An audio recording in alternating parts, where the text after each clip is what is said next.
the reason why the MLK thing is prescient right now is because Bernie Sanders invoked it with a horrible old man take once again.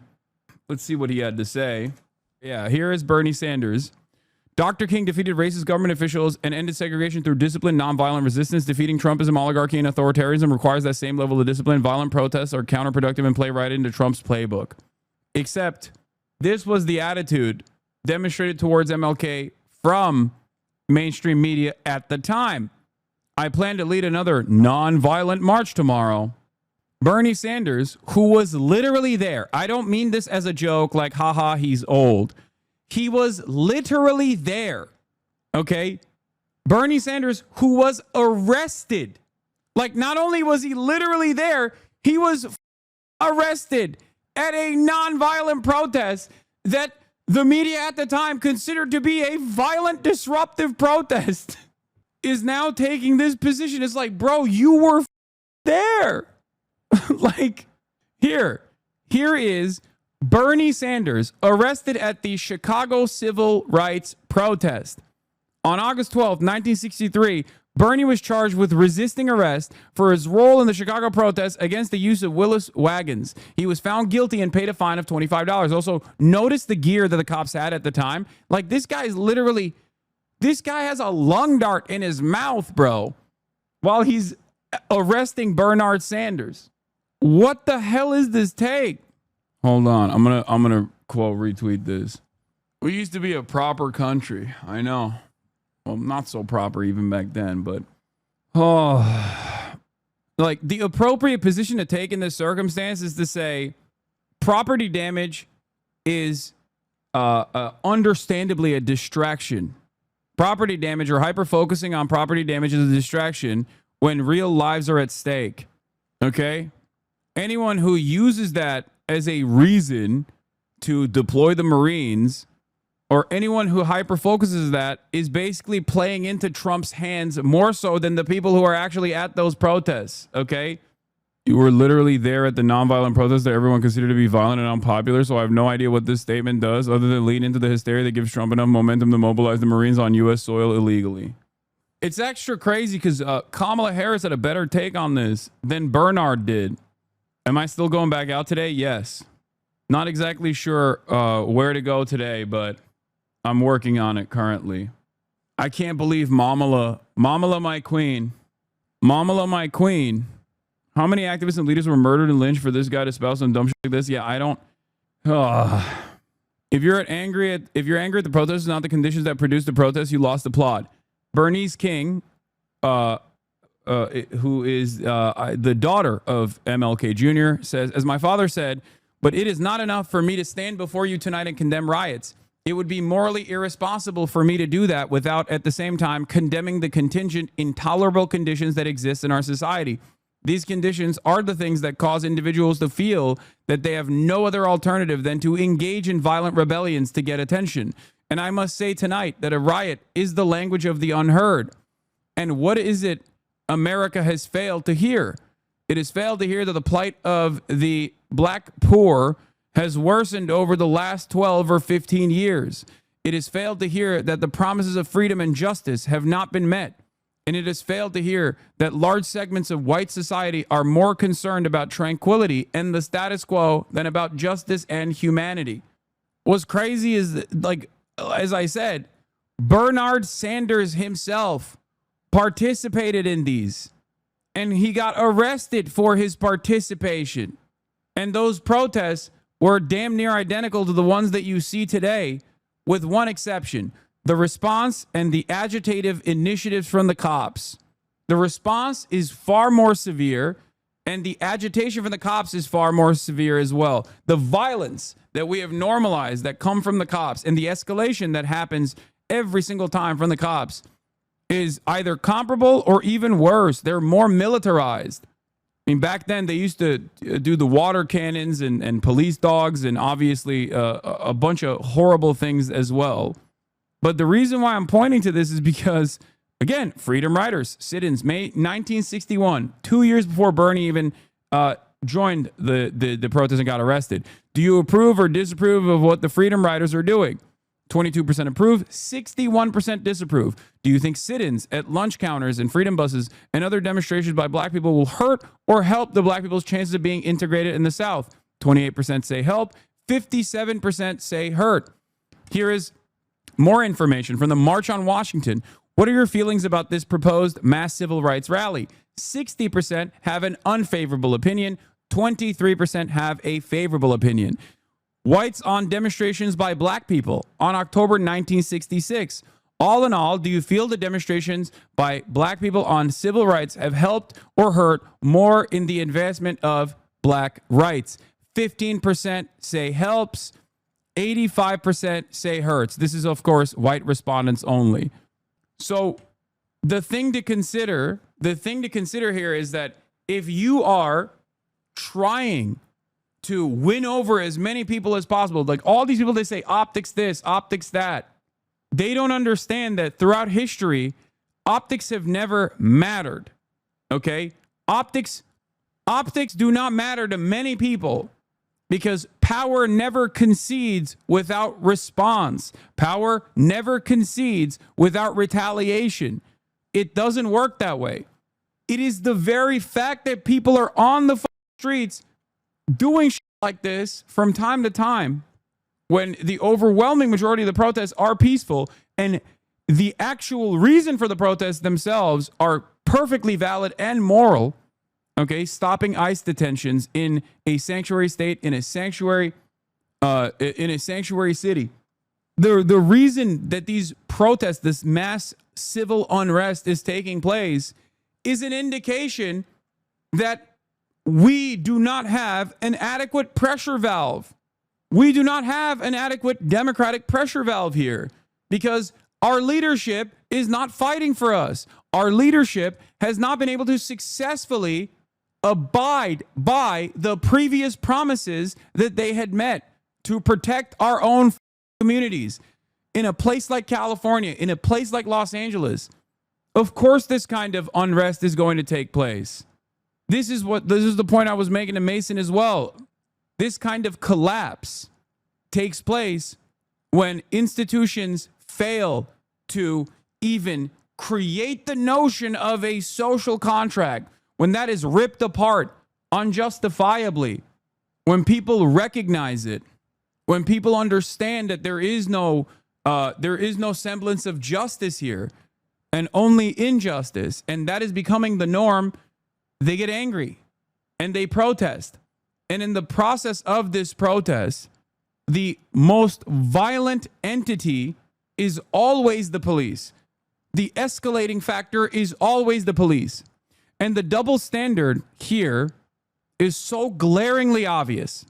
People stood on the 101 freeway. Okay? They created a human chain and stopped traffic on the 101 freeway for an extended period of time. We saw it happen. I was there. I'm on the freeway, literally in this video. Okay? Everyone gets mad at that. They go, how dare these people actually stop the freeway? This is unacceptable, right? Meanwhile, the freeway was stopped completely by not just the human chain protesters, but by cops, because cops use that freeway as a staging ground. No one cares when cops stop the freeway so that they can bring more of their friends to go upstairs, to go up the ramp and tear gas citizens, tear gas civilians who are unarmed, peacefully protesting, mind you. But everybody loses their mind when those same civilians actually disrupt traffic. Do you understand how stupid this is? Then it seems like you don't care about the disruption of traffic. You simply care about these protesters that are making you aware of the injustice that is taking place by disrupting traffic. You can hyper-focus on peaceful brick throwing all day, every day. Oh, yes, the burning cars really makes me want to help. Dog, we know you don't want to help. You're on Twitch. You're sitting in the chat of someone, and your only purpose here is to just basically be like, oh, I was going to go out and protest, but I saw a car burning, and I decided this. You know, exactly. At least you admit it. It's always like this, who don't give a shit who actually most likely like what is happening with ICE and the mass deportations that turn around and go, oh man, I was just about to go outside, but then I saw a Waymo burning and I decided, oh, these guys, actually, I should actually crack heads harder. Cops should crack heads harder. You say peaceful brick throwing, okay, but you fail to consider that the cops not only are wearing riot gear, but the cops are also wearing the riot gear that we paid for and using tear gas chemical weapons that we paid for on us, the civilians, the citizens. You're not a cop in that situation. Who do you think you're closer to? Politicians who demand that ICE agents go and kidnap people, or your neighbors that are getting kidnapped? Who do you think you are closer to in society? Are you a cop, or are you the civilian that's protesting? Maybe you don't actually see yourself in the shoes of someone who would go out there and actually protest against this kind of thing. But make no mistake, there will come a day when there is something you feel worthy of protest. And then you'll understand when they gas you, when they use explosive ordinances around you, when they beat the shit out of you, only then will you understand. You can't arm the police like dog-faced Marines about to retake Fallujah and then not expect this to happen. Whose bright idea was it anyway to militarize America's police? I mean, yeah, it's true. Like, what do you think is more dangerous? Tear gas and explosive ordinances, or water bottles that they're tossing in the direction of cops that have riot gear on? I'll tell you what's more dangerous. It's the explosives, okay? Here, look at this. I think they're going to push in from this side of the road. So I'm over here trying to explain the cops that moved into the other side of the freeway, and they're going to move in a single file line to kettle and corral all the protesters that are on the street, right? But in the process, of course, they're like deploying explosives. Here, look. Oh, fuck.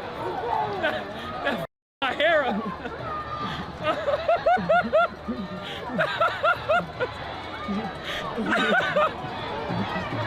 Anyway, I think they're going to push in from this side of the road. You got no excuses. You belong to a society that has a vision of rule of law. Your law enforcement represents it, and if you don't believe in it, you're in the wrong place. Brother, the reason why this is happening is because the rule of law is collapsing. Do you not understand that? Like, do you think people just did this because they're bored? Do you think people did this because they're like, oh man, I'm so bored. I can't wait to, I can't wait to instead of on this beautiful Sunday, instead of going out and getting ice cream and like, I don't know, buying a 9 blocks of Labubus or whatever the fuck people do, they were like, I'm going to go out and I'm going to protest. The reason why they're doing that is because the rule of law is collapsing. And these are people who are aware enough to recognize it.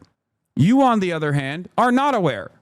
When people who are tasked with protecting us and serving us, okay, because I understand that in theory, that's what law enforcement is supposed to do. When people who are tasked with protecting us and serving us are no longer serving us or protecting us, what are people supposed to do?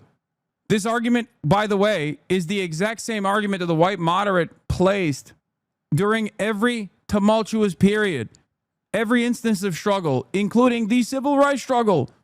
That's why I was just talking about MLK. But the thing is, they have federal law backing them up. Even if you got to the point, there's no way the protesters will go against the LAPD. Segregation was also a legal process. Slavery was also a legal process. Mass kidnappings of random people that are cooperating with the immigration authorities simply because the most racist people in America feel better about their position in society is also a legal process, just like those other legal processes. And thank God people fought back against those otherwise legal processes. The state always has the ultimate power of conducting violent affairs. The state has a monopoly on violence. They can do whatever they want. Okay? It's the law. They are the law. The state makes the law. And even if the state itself sometimes actually moves outside of the confines of pre-existing law, as they are doing right now with their dragnet campaigns and with their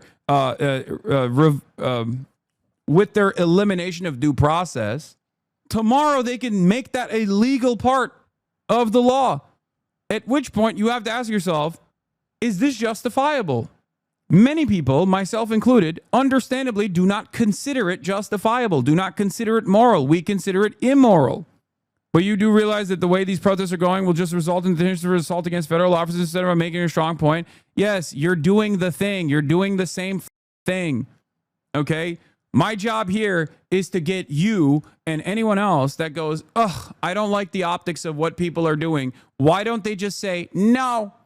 Like, what are people supposed to do? The reason why people are pushed to this point is because the previous instances did not work. Okay? You're doing the same exact thing that people did to MLK. I don't understand. Why won't people sit at home and go, this is really messed up. I don't like it. You know, why don't they just say that? Imagine how much more support they would get if they waved American flags. Can somebody tell them? This is basic politics 101. You're an Australian in Australia with 2 foreign flags in your name. Shut the up. There are many different pressure valves. Okay? There are many different pressure valves in society. Okay? There are many different pressure valves in society. Elections are one of them. Okay? The courts is another one. The social contract that dictates that you are supposed to protect and serve the citizens if you are a member of law enforcement, both at the federal level or at the local level or at the state level. When all of those systems collapse, or rather are used against the citizenry, of course people are going to get mad. They will call you violent. If your tactics disrupt the order of things under capitalism, you may well be accused of violence, because violence is an elastic term of that often deployed to vilify people who threaten the status quo. Conditions that the state characterizes as peaceful are, in reality, quite violent. Even as people experience the violence of poverty, the torture of imprisonment, the brutality of policing, the denial of health care, and many other violent functions of this system, we are told we are experiencing peace, so long as everyone is cooperating. When state actors refer to peace, they are really talking about order. When they refer to peaceful protest, they are talking about cooperative protest that obediently stays within the lines drawn by the state. The more uncooperative you are, the more you will be accused of aggression and violence. It is therefore imperative that the state not be the arbiter of what violence means amongst the people seeking justice. There has never been an instance where there has been effective struggle, civil rights struggle, where people are demanding that the systems change, or people are tired of the lawfare that they experience and the harm that the state causes, that people have looked at in real time and said, well, this kind of action actually is quite peaceful, and I like it. No, every single person that is an onlooker from afar, that is not actually invested in change, or rather, from their privileged position, actually likes the existing order, the existing hierarchy, will turn around and say, these guys are violent. I can't see myself being on board with this. What is this, Hasan? You miss one crucial framework. What is this? What are you saying? What is it? What are you going to say? You going to make a joke? Abundance law. Oh my God. Shut the up. This is so weird. A whole ass deja vu. We can put your BLM coverage years ago and today's. It's the exact same. Even grain names nowadays understand what BLM truly is for. They just really want to derail you just for the sake of lulz. Shaking my head. I know. It's really interesting because, you know, this didn't happen overnight. Like, I've been with this for a minute now, and this is precisely what people were saying during the Black Lives Matter protests as well. The only difference, I guess, is that Trump is now, one, deployed the Marines, and two, the struggle started way earlier, not at the end of Donald Trump's 4 years, but instead, basically in the first 6 months.